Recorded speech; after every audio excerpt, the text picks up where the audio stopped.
Hello everybody, welcome to my channel. I am live. I hope the notifications are going out, baby. We got a few things to talk about. Okay, and as you can see, as usual on the screen, just a little bit, I want to talk about, Mathew Knowles, Tina Knowles. A black woman was called a racial slur at a Mexican restaurant, something that I have told you about, that I used to hear all the time. Hey, Valentina, Mr. Universe, Tel Tablar. Okay, sorry if I said that wrong. Okay, so as usual, let me know if there's any issues with the volume. If you can't hear me, if it's in and out or anything, make sure you let me know. So let's jump right in. The first thing that I want to talk about is, let's see. Let's talk about Mathew Knowles and Tina Knowles. Okay. Basically, well, Mathew, her ex-husband, Tina Knowles is the mother of Beyonce, and her father is Mathew, and he was doing an interview and he walked off the interview when they asked about Tina being a part of building Destiny's Child. Beyonce is a member, one of the founding members of Destiny's Child, a music R&B group. Then Beyonce went solo and became one of the biggest women in music today. Okay, so, look, Destiny's Child was it. Destiny's Child was a big deal. They were very successful during the mid to late 1990s. I would say more, almost near the end of 1990s, and I loved it. Can you pay my bills? Can't pay my telephone bill? Then maybe we can chill. I don't think you do, so you and me are through. They had a lot of hits. Okay, it's not that many successful, legendary girl groups in America. In my opinion, there's a few in R&B. You have TLC, you have the Supremes, you have In Vogue, SWV, Total, but Destiny's Child is one of the biggest, right behind the Supremes, in my opinion, and TLC, as one of the biggest girl groups in history here in America.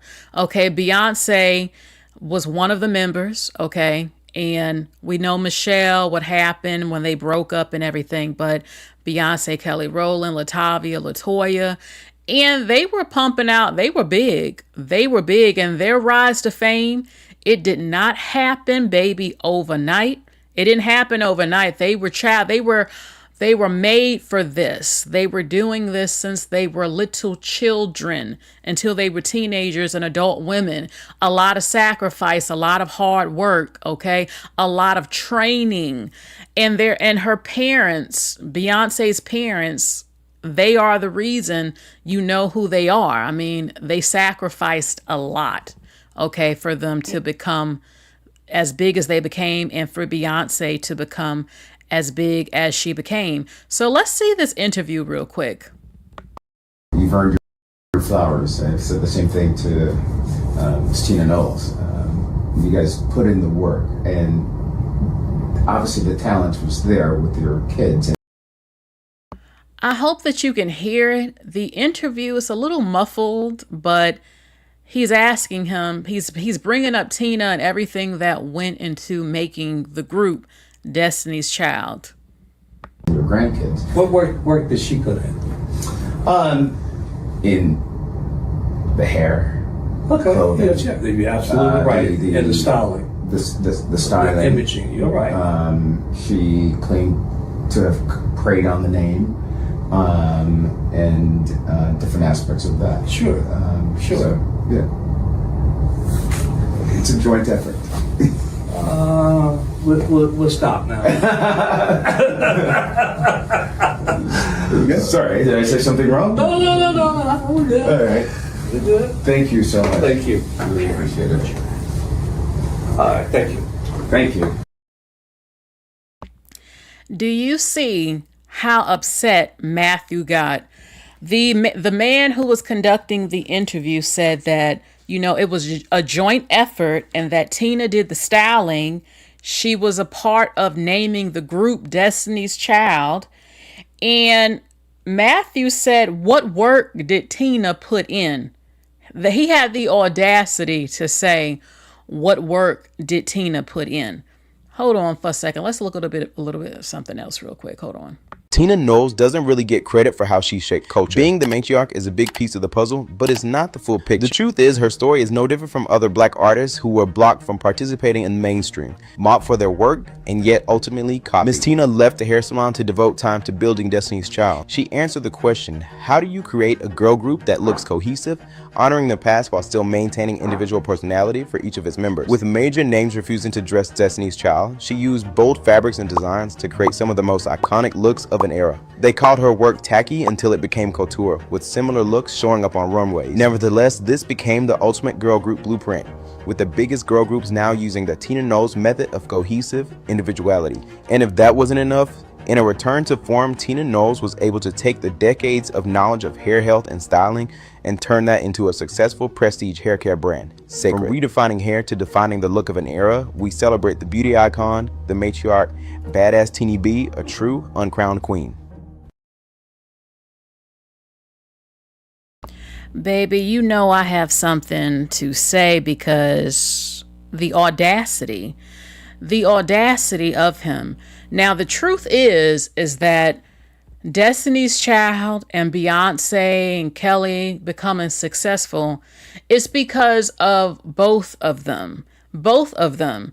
Now, I will give Mathew his flowers because he says that he's not respected like Joe Jackson with Michael Jackson and everything. Even though Joe Jackson has, the whole putting hands on Michael and them. But what he did to pour into them. Beyonce grew up in Texas. She lived in a beautiful home. Beyonce's not from the hood. Beyonce lived in a big house, and her father, Mathew, worked in, I believe, pharmaceutical sales or something like that, and sales, and he was very successful. He was making really good money, okay, and he gave up everything for. Look, the truth is that the plan, in my opinion, was for Beyonce to eventually go solo.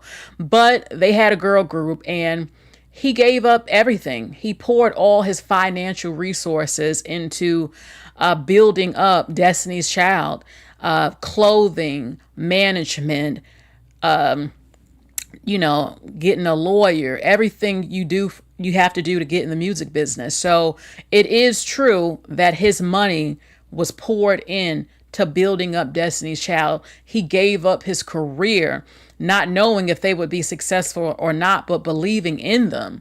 The thing is, though, is that Tina was a successful hairstylist. She had a salon. She was making good money. She also gave up her career. Actually, I take that back. When Mathew gave up his career and was pouring all his money into them, Tina was the one who had to cover a lot of bills. She had the salon and it was a lot on her. And eventually Tina was the one making all their outfits. So to say that Tina doesn't play a role into building them, yes, you might have been at home doing the training and handling the documents and the finances, being their manager, but Tina had to carry the weight with making sure bills were paid and also doing their hair and the beauty part, because as a girl group, you have to be appealing, you have to look good, you have to have cute outfits and maintain your shape and have your hair done. And Tina was doing that. Making clothing is not easy. I believe Tina's mother was a seamstress and Tina also had skills with that. We know that later on, her and Beyonce had House of Darion, the clothing line, and I would say that both Tina and Matt are the reason that they became successful, and they both dedicated their life into Destiny's Child and Beyonce, in my opinion. As a matter of fact, look at this. I love this outfit. Baby, Tina was doing the damn thing. For Tina not to be a huge fashion designer, she did a damn good job, in my opinion. This is one of the most legendary Destiny's Child outfits to me. I would wear this. It's so beautiful. Look at the studs everywhere. And guess what? This article says Destiny's Child versus racism. They weren't styled. They were excluded. Because look, it's racial, but it's also they weren't big household names, and a lot of big designers didn't want to style them. And the same thing happened to Zendaya and other women in entertainment. But you do have people who also look at them like, you're a black artist. Who are you? You're not really all that. Nobody knows about you. But Destiny's Child was doing the damn thing. They were big in R&B, but they weren't mainstream big, I guess. And designers were shunning them. So Tina did the damn thing and was making their outfits and styling them. And for me, come on, look at them.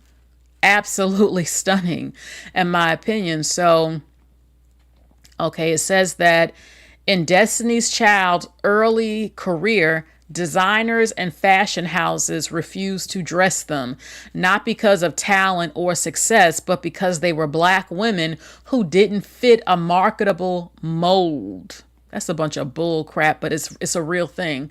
Tina Knowles said they said the girls were a little too flashy, a little too Motown. Motown is the biggest record label in American history, but they really meant that they were too black. Oh my God. Another outfit I love. Executives push for a safer look, jeans and t-shirts, anything that made them more palatable. They were told they should look like Britney Spears. I love Britney Spears. And Christina Aguilera. I love her too. But they're not them. They're a girl group. They're a girl group, R&B girl group. Just please, let's miss us. It's good to be different. I love these outfits right here. Look at these dresses, the tie-dye, the beach look. I love it. It's so beautiful. When fashion shut the door, Tina Knowles opened it with a sewing kit. She designed their looks herself out of necessity, not aesthetics. Well, girl, okay. It says that in the 1990s and early 2000s, due to the lack of funds and as well as brands not wanting to work with them, Tina had to take it upon herself to design their clothing for the stage and the red carpet. Tina revealed in the past that it was often a struggle to dress the girls during the 1990s and 2000s. Many designers or labels wouldn't dress them, so she had to take matters into her own hands. She chose to celebrate Black beauty during a time when it was not encouraged to do so. The label, after the girls started getting a lot of recognition, they had a meeting with my husband and they told him that basically I was the problem and I was going to be the reason why the girls would be limited to their crossover appeal because they were just a little too flashy, too Motown, but what they really meant, they were too black. Tina Knowles told the Washington Post in 2020, adding that she even faced pressure to dress them like popular white girl pop stars like Britney Spears and Christina Aguilera. Hold on for a second. Look, baby, first of all, they were R&B and pop, a mixture of that, and every artist should be different and should stand out. Britney Spears is not Christina Aguilera. Christina Aguilera is not Britney. And Destiny's Child is not either one of them. So miss me with it. And to be compared to Motown, in my opinion, is the ultimate compliment because Motown, again, is the biggest label in American history founded by a black man. And Destiny's Child was the damn thing. A lot of people love Destiny's Child, and they were getting bigger and bigger and bigger. And I was really upset when they broke up the original members. For me, in my heart, this is the original Destiny's Child. And I don't mean no disrespect to Michelle, okay? But when I think of Destiny's Child, as you can see on the screen, this is the Destiny's Child that I'm thinking of. Because when they were out, they were doing the damn thing everywhere. So shame on Mathew. Shame on Mathew for saying that, what did Tina, he said with a nasty attitude, what did she put in? What the hell do you mean? Okay, these women were being discriminated against from fashion designers, and your wife stepped up and was designing beautiful outfits for them to look their best and appeal to the public. Okay, it wasn't easy for Tina to, draw out these outfits and style them, but she did it, and she is a part of who they are, being legendary. And Tina deserves her flowers too, because she also was carrying the weight of having to pay the bills with the salon and making sure they look beautiful. Okay, so I would say again that it was both of them as to why the group became what they are. And I'm not going to say that Mathew didn't. Of course he did. He poured all his money and resources and became their manager and dedicated his whole life, well, half his life, to them. So, but Tina did too. So give them both their flowers. Shame on you, Mathew. I think he caught an attitude because, they're divorced, and he had the other baby with that woman, and who knows what's going on behind the scenes. I heard Beyonce barely talks to him after what he did to her mother. That's what I heard a long time ago, and she doesn't even talk to her half sister. That's what I heard. I don't know how true it is, but that's what I heard. Okay, so let's go to the next topic. Okay, this is getting mixed reactions. And basically, there are Black people who want to protest against Smoothie King because they fired the Black woman who worked there because she refused to make an order for Trump supporters. And I might have an unpopular opinion. There are people who agree with me. They were right to fire them. You don't discriminate against people because they don't share your political views or your morality views. You do your damn job. Okay? If a person walks in with a Confederate flag, you still have to do your job and make their smoothie. Even though you know what it is, you don't agree. But that's not my business or problem. As long as you don't bother me. My thing is, you are an employee. Your job is to make the smoothie, not refuse service because of your religious or political beliefs. You are working for my company, make their smoothie, and let them leave. This was discrimination, and you can get mad. You might think you don't have to like the president. You don't have to like Trump supporters. But what someone feels politically and what you feel, you still have a job to do. And that's what it is in the law. And that's what it is. Okay, let's see. Yeah, we're at Smoothie King, and they're discriminating and saying we cannot get service because Jake has a Trump service on. Okay, well, so you said you were going to leave, so please just have a great day and leave so we can continue what we're doing. We were just wanting a smoothie, and you literally looked at us, and I asked you if everything was okay. You said we don't feel comfortable serving you because of my husband's hoodie. Yes. That is discrimination. Okay, well, have a great day. That is illegal. That's illegal. I said Trump discriminates us. Right. That has nothing to do with us wanting a smoothie. Okay, but that's who you support. That's who you love, though. You don't, but you don't own this. You don't own Smoothie King. You're gonna no longer have your job. Literally. I'm confused. Hey, is this a joke? Good luck maintaining your employment. I don't care. Have a great day. When your company is charged, yeah, you will. So, yeah, we're at Smoothie King, and they're discriminating and saying we cannot get service because. Okay, so they got fired. The Black women got fired because they discriminated against them because they had different political beliefs and everything. Okay. Smoothie King released a statement saying, as a brand, Smoothie King is committed to ensuring our stores are a place free of discrimination of any kind, where every guest and team member is treated with care and respect. Following an investigation into an incident involving a guest who was refused service at a franchise location in Michigan yesterday, the franchise owner has taken immediate action and the 2 employees involved are no longer with the business. Both the franchise owner and Smoothie King corporate have reached out to the guests several times to apologize and will continue to follow up. The local owner is also taking further action and enforcing mandatory retaining retraining for all employees that outlines our guest experience standards. So you have Black women and men who are saying that they're going to boycott Smoothie. This woman says Smoothie King has personally requested the target treatment, the boycott. No, you're wrong on this. You're wrong. I don't have to support. Look, at the end of the day, you have to be professional. You do your job, make the smoothie. Just because you don't like that, you feel Trump is racist and you see that they're coming in and they support Trump, what are you going to do? You can't make them feel like how you feel. Your job is to make a smoothie. A lot of people have different religious and political beliefs. You are an employee. You are under contract or whatever to do your job. I literally live down the street from a racist person.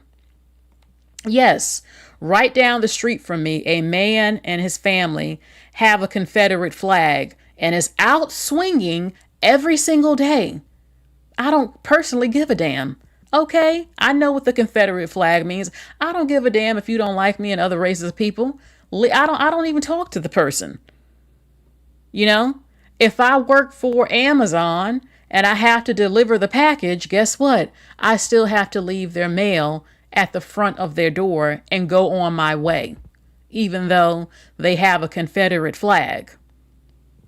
So they did discriminate against them because they had different political or moral beliefs. They didn't do their job and make their smoothie.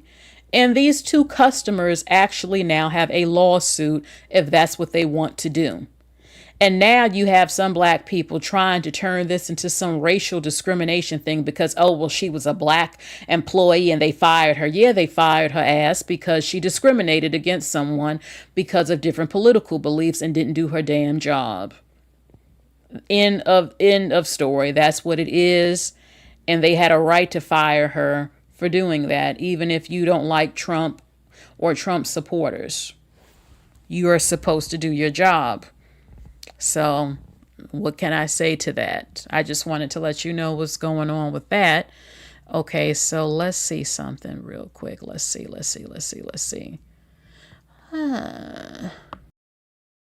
Okay, we know Mimi. We know Mimi from Love and Hip Hop. I believe, was it Love and Hip Hop Atlanta? I think Atlanta. And, you know, she had, her childhood was something. Her mother should be ashamed. I think her mother passed away. I just had a video. People are claiming it might be AI now, but women who just are not good mothers, okay? She says that she was forced out of Scientology at 13 years old because she refused to sign a billion-year contract. She was kicked out. Her mother didn't protect her. She was all alone to survive for herself at 13 years old. My mother was introduced to Scientology. Just went balls to the wall. Sold everything, our house, furniture, everything we had. Took me because I was the youngest child, and we moved to LA to the Scientology headquarters, the big blue building. And my life has never been the same. Like literally, I was there until I was 13 when they kicked me out. Well, they kicked you out. They said I was a freeloader because I would not sign the billion-year contract. But what does that entail? You're there for life. That's what it entails. You don't leave. They believe in reincarnation. So when you die, or they call it dropping your body, when you drop this body, you come back and you keep fulfilling your obligation to them for a billion years, which is absurd. I understood that at 13, and I was like, yeah, no, I don't think I want to do it. So they said, either you sign this or you get out. And so I've been on my own since I was 13. Your mother let you leave? Walk right out the door, down the steps, down the sidewalk, didn't say a word. Hold on, I'm getting emotional right now. Yeah. You're a 13-year-old girl, not even a woman. You're a 13-year-old girl, and you leave the Scientology building. Yeah, but I had a little backpack that had my clothes in it. That's all I had. Do you remember some of the practices that they had you do? The crazy thing is the overall goal of their organization is pretty positive. They want to clear the world of negativity. That's the overall goal, to clear the planet, not the world, the planet. In order to clear the planet, that means every individual on planet Earth would have to be a Scientologist or a Sea Org member. Two different things. A Scientologist is when you just go and take the courses. There are a lot of celebrities that are Scientologists. However, when you join the Sea Org is when you sign the billion-year contract to work for them forever. And that's a whole different ballgame. When you left at 13, where did you go? I got kicked out of the living quarters, but I'm like, they didn't say nothing about the school. I don't even know if the school knew. So I went back to the school.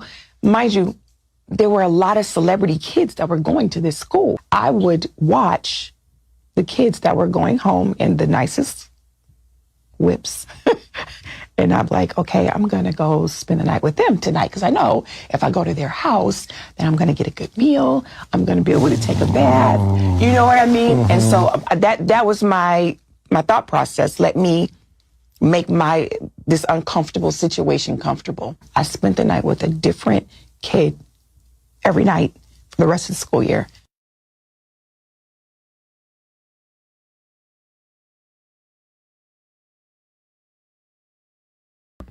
Okay. You know what's crazy to me about this? First of all, I need to do more research on what exactly does Scientology, what do they even do? What do they even believe in? Like, what are y'all doing? From what I heard a while back is that they believe in some sort of some alien ship or an alien coming back. I'm like, okay, you believe in science, but what are you doing to make the planet better? What are you doing to enrich other people's lives that's there? What do y'all do? Like, what kind of program do you have? What are you building? Like, what are you doing? Talking about this $1 billion contract. Now, Will Smith and Tom Cruise are Scientologists. I'm not sure if they're still in it. And to me, it sounds a little bit like a cult. The fact that her mother would pack up everything, join this cult sort of group, and then allow her little 13-year-old daughter to walk out with no resources, maybe not even a social security card, and just leave the building. What kind of mother does that? How in the hell is she surviving? Now, she said that there were celebrity children in it. She would go to people's homes. My thing is, what kind of parents did those kids have where they're not questioning, you keep coming to our house, you have nowhere to live, nobody calls CPS. How is she affording to buy her pads or tampons during her menstrual cycle?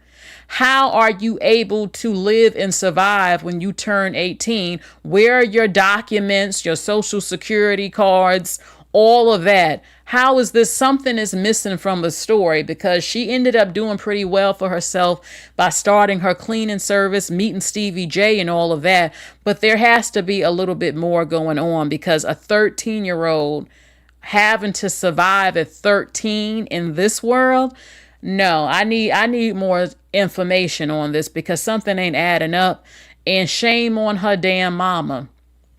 Her mother was one of those types that would have drank that Kool-Aid. What was that man? Remember that cult leader, that white man cult leader that took all them black people to Panama or somewhere, and then he gave them cyanide poisoning in the Kool-Aid, and they all drank it and was passing out with pain and being taken off the planet. Jeff, well, I forgot what his name was, but he was a big cult guy. Okay. And, a lot of people lost their lives when they drank the Kool-Aid, literally. Her mother, to me, I don't mean to be disrespectful, but her mother was weak. She's one of them types, to join a crazy cult and give up your damn child not being a parent because, I'm in Scientology. Okay, I want to know what in the world was her mother getting out of it Where you, Jim Jones? Thank you. Yep, Jim Jones. That damn Jim Jones. Her mother was one of them who would have drank that damn Kool-Aid. And her mother's terrible. A woman who does that, I don't look, maybe she forgave her mother, but that's not love to me. Letting your daughter at 13 walk out with no resources, not knowing what to do. I would never forgive her. Never. Disgusting. What a disgusting mother. I'm happy that Mimi was able to survive and she was able to make it. But that's just a scar on your soul, knowing your mama would do something like that, in my opinion. Okay, so now dating has gotten so bad in New York City. The New York Times have reported that, well, at single events, they're actually charging the women $100 for a singles event and letting the men come for free. What? And the men still are not showing up. Baby, you know, you have ladies' night where you get in clubs for free as a woman. It's so bad. They're like, no, the men could get in for free. Y'all got to pay the money. The men are the prize. Y'all are desperate. And when I say desperate, I mean, yeah, women want to get married a lot. And if you don't have enough men available who want to get married or they're not of quality, desperation kicks in. You either going to willingly share your man, date foreign men, move to another country, turn lesbian, turn celibate, just date and get pregnant without a husband, or be alone. I mean, that really is what it is. And I'm like, so I refuse to believe that in 2026, men are just happy sitting at home, jerking their eggplant off and not having a woman. It's only so long your average man can go without a woman. They either turn into rapists and aggressive, angry. Like, what is occupying men's time so well that they don't want a woman? Like, what's going on here? Like, what are men doing? Okay, you're playing video games. Okay, you went to hang out with your boys. I know you getting laid. And if you're not getting laid, you're using your hand. And if you are getting laid, what are you just hooking up with women or prostitutes or getting head from somebody? Like, what's going on? You know, people keep talking about, you know, women are going to be single. Half of women by 2040, I think maybe earlier, they said are not going to have any kids and single. That tells you about the men. Because women traditionally want a husband and stuff. But a lot of women are saying, if I can't find quality and what I'm looking for, I'll just be alone. My thing is, what's going on with the men? What is going on with the men? As to where a lot of men don't want to change. They don't want to improve. They don't want to get their money up. They don't want to become better lovers and all of this stuff. And Aquarius Vibe says, I prefer to be single without kids. You can't pay me to marry or have kids. I mean, it's one thing. Look, if I just can't find what I'm looking for, quality, I can be alone. But if I could meet the one that I want, most women feel that way. Like, if I were to meet what I'm looking for, that would be great. A lot aren't. But I always felt like men have it easier because so many women of all races want to get married. And women don't ask for much. Just love, affection, resources, going on dates, good in bed. He smells good, good hygiene. No baby mama drama and child support drama and no jail records. I mean, is this so much to ask for? So hold on. Let's see. Hold on for a second. That's too long for me to say what my type is. I'm trying to give an example. I've dated men who look different, but I'm damn near 5'9", so I could date a guy that's 5'8". I've dated shorter, but I would prefer if he's at least 5'9". He doesn't have to be, but I would prefer it. And taller, clean cut. I love a clean cut man. No fronts in his mouth, low cut, can dress well, smell well, speaks well, no jail record, as I get older, most men have children, but if he doesn't, that would be great. But if he does, it's not multiple kids by multiple women. Believes in marriage. If he doesn't, I mean, as I've gotten older, I could go without it, but it would be great to have it. Let's see. A good lover, good in bed, intelligent. I'm big on that. I need mental stimulation. I like an intelligent man, well spoken. I like a cultured man. Okay. That's just a little bit smart, cultured, dress well, masculine, strong, attentive, affectionate. I'm not going to say everything. You know, you should never tell everything you're looking for, but that's a little bit of it. Okay. What people like to call squares in the Black community, I very much like that. So, and if he's not that, I mean, you know, a regular guy, I always consider Russell Wilson to be a regular type of dude. I don't consider him a thug. I don't consider him a nerd. You get what I'm saying? So, Brian Gumble type shit. I love that. If not that, he can, you know, even if he's from the street, he doesn't act real hood. He can elevate himself. He knows he can talk to anyone. He knows how to carry himself. He doesn't want to be a hood rat. You know, he doesn't. I don't like Black people saying the N-word all the time. So I don't like to date Black men saying the N-word to Black people, and that irritates. I don't like that. I don't like it. So, all right, let's get more into the dating. And I don't just date Black men. So, all right. The New York Times says dating in New York City has become so rough that some single events are now charging women $100 and letting men get in for free. Baby, you know it's the end when you hear something like this. And the men still are not coming. Oh, organizers admit they are struggling to get men to attend, with women outnumbering the men 3-1. The reporting comes from let's see. How singles are adjusting to life beyond dating apps. While dating apps may have lowered people's tolerance for rejection and made approaching someone in real life less common, in-person events are creating the kind of organic moments swiping never could. And you hear that a lot, that it's always good to meet the man in person because you get to see me up close. You see what I look like. There's no.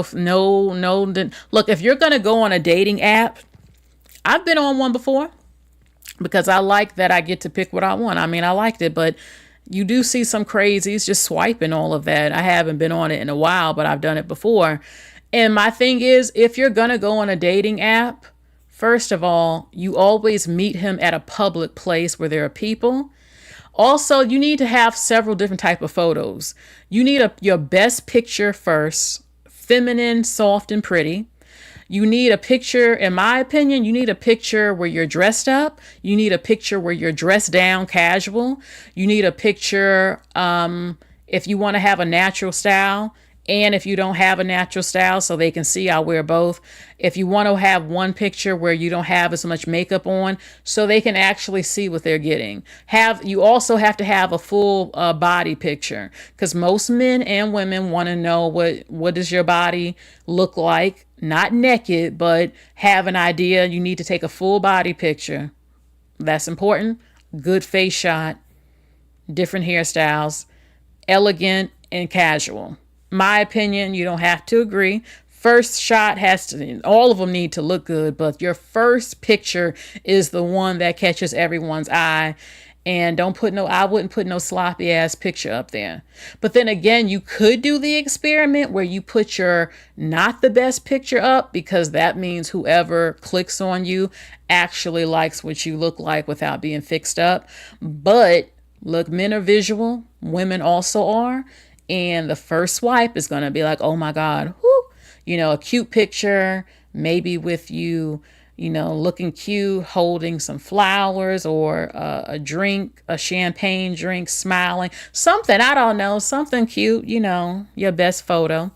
Okay, but anyway, meeting someone in person is old school in the best way, so you actually see each other. Anyone can still be crazy, whether you talk to them online or in person. Get to know them, speak, go out in public places. Back in the day, a man would pick you up to take you out on a date. Today, that is too dangerous, where they know where you live. Too dangerous. In my opinion, you need to meet them at the spot. I do not believe in, if you're going to talk to a man long distance or far, he needs to still make effort and come to you. I'm not doing that halfway meetup thing. No, you come into where I live and then meet me locally at the spot. He still needs to put effort in. A man needs, when you meet a man in person, you actually see if he has good communication skills. A lot of these dudes online, they talk like they're robots or something, not even real people, all that texting and not calling someone. No, you gonna talk.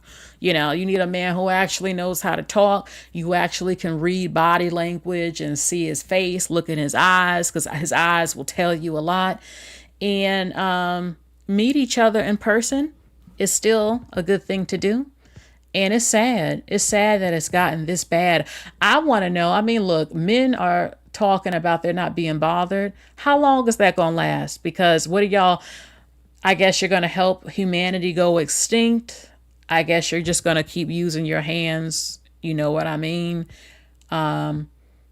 It's just weird to me because a lot of women, what's the problem? What do men have against women? Some of them out there.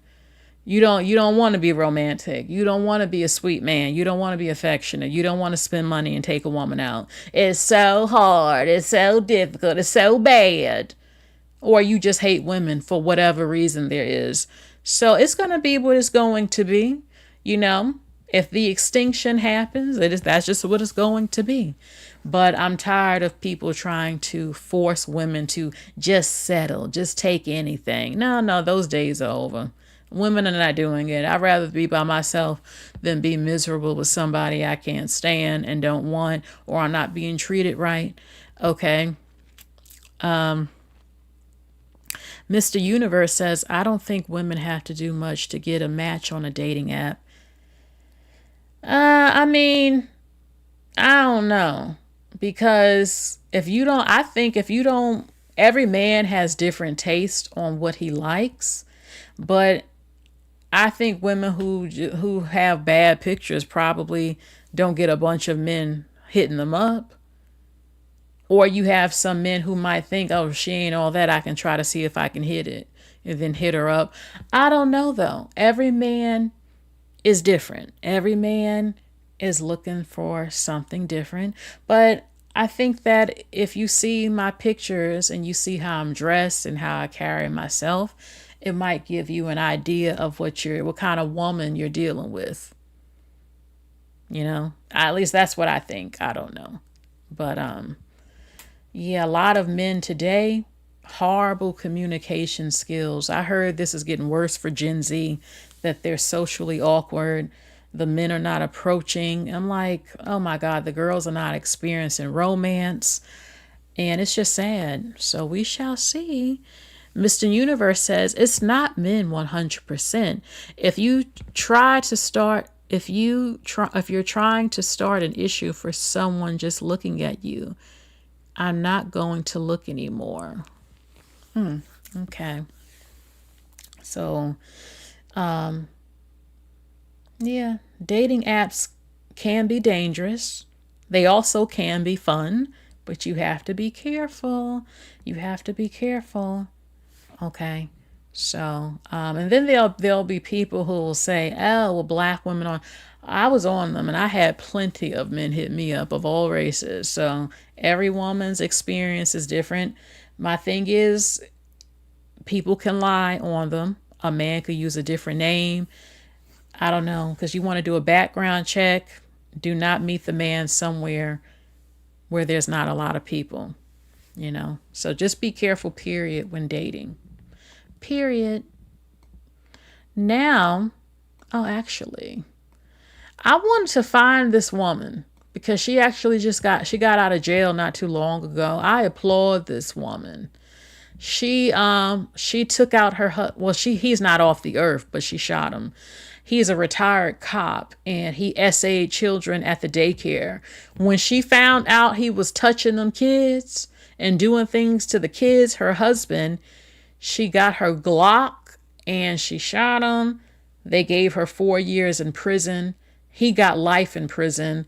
And I think she had a GoFundMe because she's out of jail now to support her. You need help. She's getting out of jail, getting employed and stuff. But they took it down, I think. And I was trying to find her because I wanted to talk to her. But unfortunately, I think they said she's in a halfway house right now. And kudos to her. I feel all these men putting hands on children and touching, raping kids, this should happen. What she did should be happening. But they're like, well, she took the law into her own hands, and that's wrong. So they gave her 4 years in jail. 4 years is still kind because sometimes they'll give you more. The 4 years went by pretty quickly, and now she's out of jail. Mr. Universe says she is a hero. Yes, she definitely is a hero, and I would love to talk to her. But she's laying low right now and trying to get her life back together. She said that she doesn't regret it at all. And she said, no, I did it. I did it. And I'll probably do it again, probably is what she's thinking. So congratulations to her, a true American hero. Okay. Hold on real quick, everyone.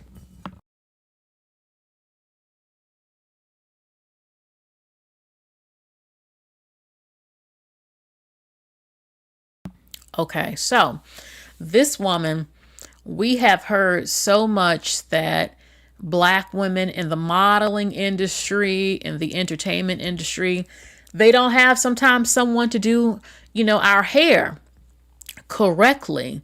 Okay, and this is a big problem that's been going on since forever. I used to hear about Naomi Campbell and Iman saying they had to do their own makeup. That was in the damn 1980s.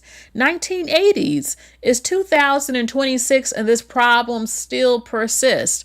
A Black actress is suing American Repertory Theater because of hair discrimination after an unqualified hairstylist, so-called hairstylist, braided her hair so tight her hair won't grow back. Look at her hair on the right at the bottom. Baby, look, I don't know. I can feel if my hair is being braided too tight. You're going to have to stop doing my damn hair. Get up out my head. It's too tight. But that's what happened. Her hair was braided so tight. And now she doesn't have hardly any hair from this happening.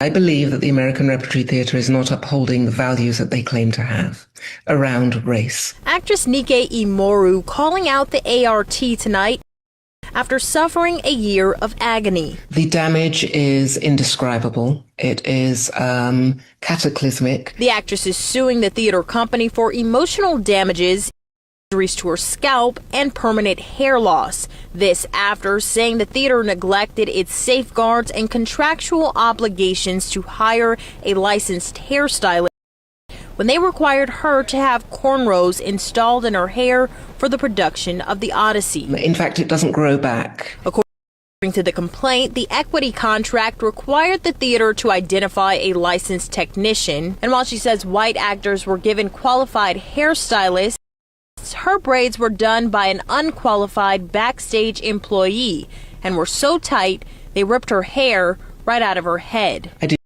sleep that night. I slept sitting upright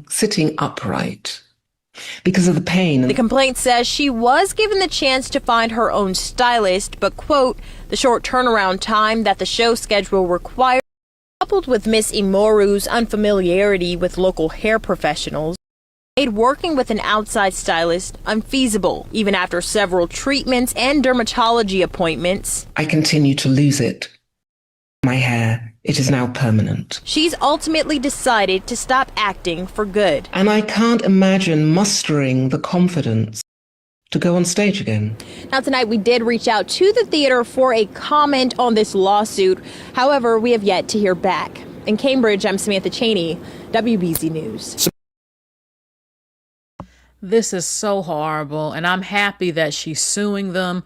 Baby, sue them for millions because this is wrong. Now, I mean, a part of me is saying, Why didn't she just take them damn braids out the same night they put them in? Because you know when your hair is being braided too tight, because your scalp will start to bleed sometimes. I'm not sure if they were African who did it, because I've had that issue years ago. I used to get braids sometimes when I was a child, and I always said that the African braiders, they braid too damn tight. I can't take it. My hair can't take that. That's also a reason I don't wear braids, because no, I believe it takes your hair out. Maybe some people can stand it. Some people of our hair can't take it. So I feel sorry that this happened to her, because this is emotionally damaging. And she's saying it's not growing back. It's been taken out from the follicles or something. Y'all are saying traction alopecia. I'm wondering, how long were these braids in? Okay, she had to go on stage. They did her hair. The cornrows were too tight. How long did she keep them in? Oh, Lord, this is just horrible. She says she doesn't even want to act no more because of what they did to her, what this person did. And an unqualified stylist. And this has been going on for a long time, where you have a lot of companies and modeling and behind the scenes on sets, they refuse to hire professional black hairstylists to work and do black women's hair. And then they get frustrated, and then they shave their hair off half the time. That's why you always see the models too. I've been called it the bald-headed black woman conspiracy. I wanted to do a video on that years ago, because every time I look on TV, on Home Shopping Club, on commercials, the black woman is always bald just about. And I'm like, why is this? Like, half the women ain't even black American. Let's just keep it real. I used to see that all the time. And in Africa, they keep their hair cut low in certain parts, or their hair just don't grow long. Some of them do.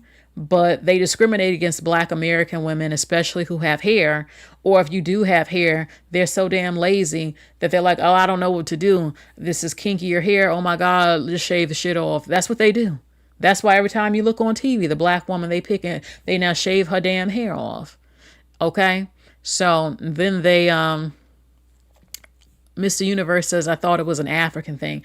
It is in some parts. They said that at school, they make them cut it off.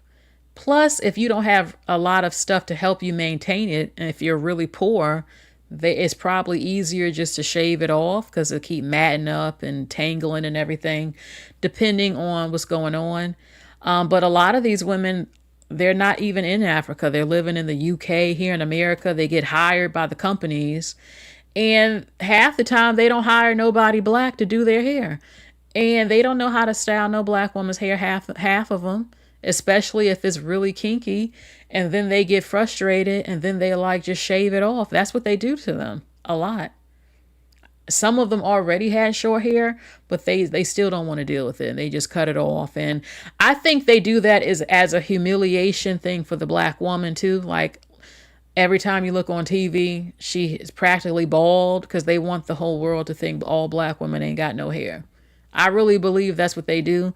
That's why they also discriminate against black American women in America to model, because a lot of us are so beautiful and they don't want the world to see it. So they rather hire the most busted looking black woman they could find. And I'm not trying to sound mean, and put them on the runway and give them makeup that don't even match them, and blue, just looking crazy like some damn slave doll, and throw them on the runway. And like, look, they can't compete with some of them other women they put up there, because they go out their way to make sure the black woman looks as fucked up as possible. I don't care how it sounds. I've been thinking that for a long time. I've been noticing that. And they mean to do it. And then they shave off all their hair and make the world think a black woman ain't got no hair, can't grow no hair. Even if you do have short hair, you can still have a pixie and style it a TWA and make it look good and put on pretty makeup and stuff and look fly. But they don't even want to do that half the time. They just make you look like any damn thing and throw you out there. And I hate it. I hate that shit. And if you say anything like what I'm saying, some people will get mad, but other people have been saying it. I've been noticing this for years, how they try to make black women look as busted as possible up on TV half the time, especially if she ain't American. They do that all the time. And Don't get me wrong, a lot of Black American women are representing on the red carpet and stuff. I just had that NAACP fashion review. But some of them, the companies, they don't want to hire the Black stylists because they don't want to pay them. They don't want to go out their way. And then they have other people doing their hair. They don't know what to do. They don't know what kind of products to use. Then they get frustrated and try to just make them look any kind of damn way and go out there. So Kiki says, some of my hair came out with micros. Baby, I would never get micros. Them tiny, tiny braids is going to just take out your damn hair. Okay, she says, you said, thank God all my hair grew back. I don't do the braids. You know, I'll get a braided wig. If y'all see me with braids, it'll probably be a braided wig because I'm not getting my scalps taken out with that. So sister locks are beautiful to me when it's neatly done.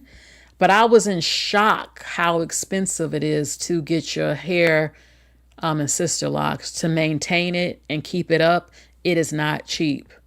I like sister locks. It's beautiful. I don't like permanent hairstyles, so I would never probably do it. But I do think it is beautiful when it's neatly done. But it is not cheap to maintain and keep doing it. And I was surprised by that, how much it costs. You will be spending just as much as when you didn't have them done.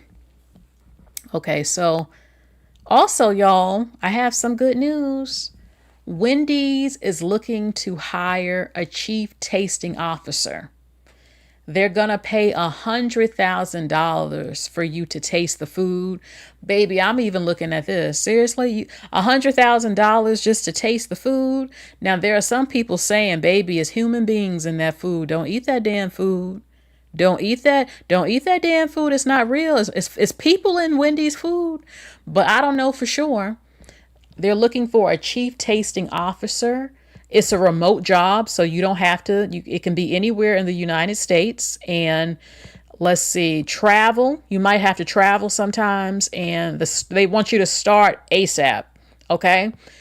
So if you want to taste the food, I don't know if they're coming out with new recipes or something. Baby, $100,000. $100,000, baby.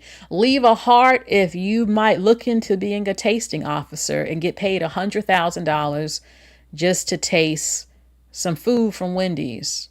I would do it, to be honest with you. I've been eating Wendy's before. It didn't take me off the earth yet. So I'm not against it. I'm not against it at all. Okay, 100,000. I'm going to go on Wendy's website and really see what's going on with this. What do you have to do to get this damn job? Baby, tell them I love Wendy's. I'm at Wendy's every single week. I love the company and I'm ready for this. So, speaking of Wendy's, the grandson of Reese's Pieces peanut butter cup, well, he's blasting the company Hershey's. Basically, he says that Hershey, they have changed the ingredients by replacing the milk chocolate and peanut butter with cheaper alternatives. And a lot of people are saying we've been knew this. We have been saying this for years, that they are changing the food. Stuff does not taste like what it used to taste like at all. I had to stop eating grandma cookies. I used to love grandma cookies and now taste like chemicals. I had to spit it out last time I tasted it. The Oreos changed years ago. I don't know what the hell is going on and why they're doing this to us. They don't think we're going to notice these things. And he said that. He said, no. Brad Reese argues that the modifications have hurt the flavor and reputation of the brand that his grandfather built. He says that products like the seasonal mini hearts and certain candy bars use different ingredients now. While Hershey says that consumer testing shows no negative impact, Reese believes that the quality should never be sacrificed, saying that quality is the best advertising. Okay, let's see. Hershey acknowledged making recipe adjustments, but said that the changes support product innovation and respond to rising cocoa costs while maintaining the signature chocolate and peanut butter taste. The company insists that the classic Reese's peanut butter cups still use the original milk chocolate and peanut butter recipes. They're lying. They're lying. They're lying. Because so many people keep saying it does not taste the same. Everyone's saying it. So they can keep playing with us if they want to. Okay? Maybe they can get sued, these companies that keep doing this. I'm not sure. Here's something that's really sweet. An 80-year-old man enrolled into beauty school to learn how to do hair and makeup for his wife because she's losing her eyesight. People are saying, baby, does love like this exist for younger people? Because he's 80 years old and he loves his wife so much and she's losing her vision. He is willing to enroll in beauty school just so he can keep her looking pretty. Isn't this beautiful? Isn't this beautiful? This is what you call being a true husband in love. And a woman would do that for her man too. If he's losing his vision, he really, really loves his wife so much. And he's 80 years old. And he's like, nope, my baby is still going to look beautiful. And I am going to learn and I'm going to do this for her. They say if he wanted to, he will. Baby, when a man loves a woman, this is what it looks like. He is going to do the damn thing for his woman. I mean, Valentina says, this is really amazing. Or he could just spend the money to bring her to the beauty shop. That's true too. I guess maybe it's more intimate for him, you know, touching her hair, doing her makeup and being with her. He definitely loves his wife. How sweet. Now what I want to show you, baby, I thought about doing a whole separate video on this because I have seen this before. I have experienced this before.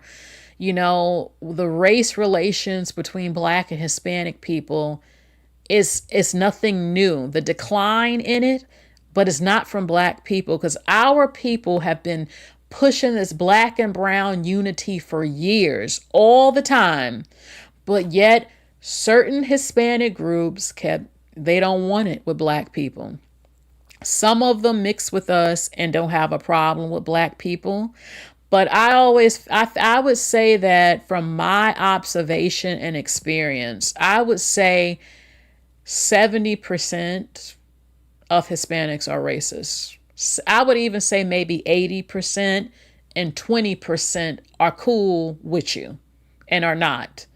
70 to 80%, and that's a huge number. And I say this, I don't often have issues with Dominicans, but the group that I've seen the most who have been openly racist have been Mexicans.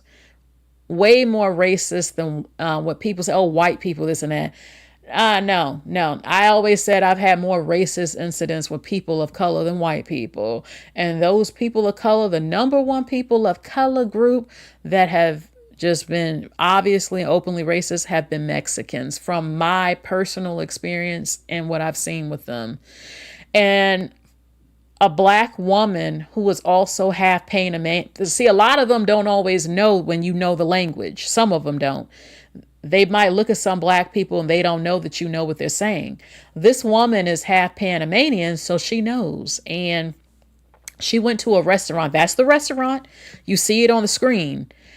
Baby, what she was called, I heard this word over 15 years ago, and I've been telling Black people this is the word that they call Black people. It's the N word. Listen to this. They say mayate. Mayate. I used to hear them say this all over the supermarkets around Black people, saying it to our faces. And it was so bad that I said, I went home to figure out what is mayate, because it was very obvious it wasn't a good word. But because Black people don't know the language, they didn't know that they were being called an N-word right to their damn face by Mexicans all over the supermarket, baby. So look what just happened. This lady called me Grande Mayate, and you didn't know I spoke Spanish. You shouldn't have called me that, and you could have apologized, and she did too. The setting is a restaurant that I just walked into to get something to eat while my 18-year-old took my 5-year-old and 4-year-old to get them ice cream. I simply asked for a to-go menu, and while I was scanning the menu, two of the waitresses started to banter in Spanish and started talking about me in Spanish and referred to me as a Mayate Grande, which is a large N-word or a large, basically derogatory term. For context, my father is Panamanian. He was born in Panama. His first language is Spanish, and although he could have been a better father to me, that is something he did teach me, is that while I am not fluent in Spanish, I do know the word very well, and I know when it's being used in a way to demean me and to insult me. And at that moment, those women were talking about me, and when I called them out, their eyes got big as this. And for those of you that feel like, oh, well, we need to see the whole video, let me say, when she initially called me that, my heart just sank, and I threw the menu down, and their eyes went like this because they knew that I knew what they were saying, and I left. And I went over to the store where my kids were, and I asked the girl, like, Mayate mean bad word, right? And she was like, yeah. And she was a Hispanic girl. And I went back over there, and I confronted the lady very quietly because I wasn't trying to make a scene. You call me Mayate? I'm sorry? You call me Mayate? You call me that? You did. And you call me Mayate? You call me that. That's, first of all, let me tell y'all something. You don't know what people can understand. And that was so unkind of you. That was so unkind of you. No. You can even say sorry. You can apologize. We're going to keep playing dumb. Okay. I want you to know that was very unkind of you. That's unkind of you. But that's cool. Whatever happens after this point is on y'all. But don't eat at that place. And also be very mindful of where y'all eat, because if this is what's happening in the front while I'm looking at the menu, what else is happening in the kitchen? Let's keep it 100. If I'm in the front ordering and I gotta be the big N word or big whatever, because I know there's gonna be people in the comments saying Mayate can mean something else. It don't mean it's. You don't call nobody that is a patron of a restaurant. Let's just keep it clear. What are you doing to my food in the back? And my thing is this: as black and brown people, we keep preaching unity, but then these type of interactions keep happening. Come on now, y'all. It's not right. It's not okay. It's not okay. This lady called me Grande Mayate. Oh my goodness, baby. You know what's crazy is that there are so many black people who think that this is something new. Oh, I've seen so many videos, like the rap replies just says, what's going on with Hispanic people? I'm like, baby, they've been calling us Mayate 15 years ago. And before that, I used to see them say this all over the supermarkets to black people. Well, they were speaking to each other around us. Mayate. I told you that Mexican woman who thought I was Hispanic and was staring at me because we look very similar. And she said she was older, and she said to the Hispanic Mexican woman, she said, oh, no, she's Mayate. And I almost cursed her ass out, but she was so much older than me with the white hair and stuff that I just gave that whole grace. But I was like, she has no clue that I even know what the word meant. They don't think we know what it means, because most of us don't. Most black people do not know it. Okay? So, yes, Mayate.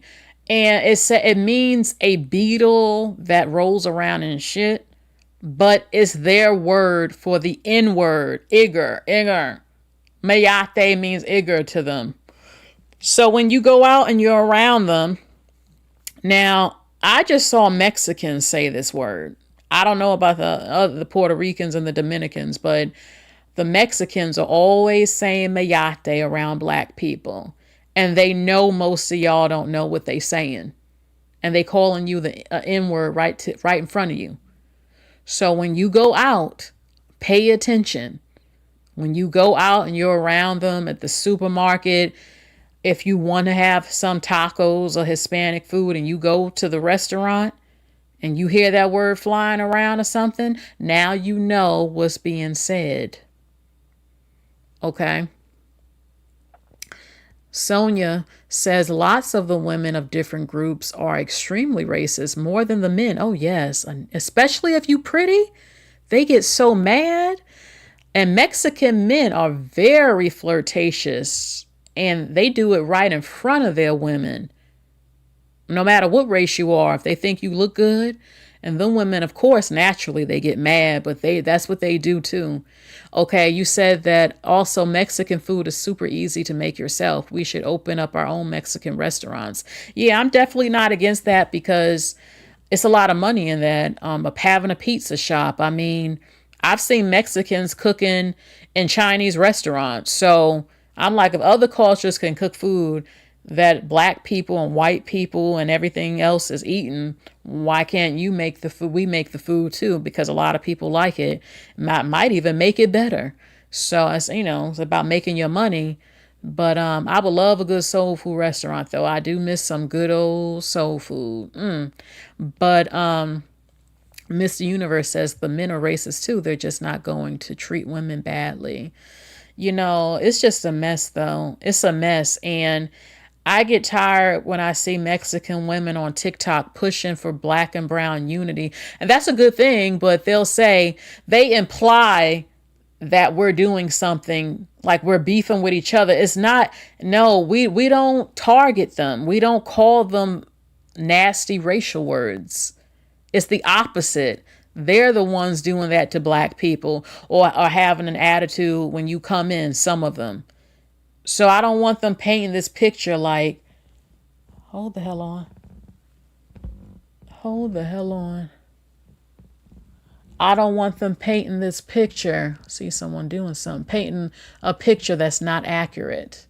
So it's a bunch of nonsense. It'll be a great thing, but they have to confront their anti-blackness and racism, which is going to probably take them decades to do, to stop being evil. Some of them out there, just racist, and some other Hispanic groups. But it's great that she made this video so y'all can know what they're saying. Some of them, mayate, pay attention and listen, okay? And you can even sue. She can sue this establishment, in my opinion. There go the name right on her shirt. So that is it for today's video, y'all. Some of these news stories. I want to know, how do you feel? What do you think about some of these stories? And I will talk to you all later. You all take care. Bye, everybody. Please like, share, and subscribe. And I'll talk to you all later.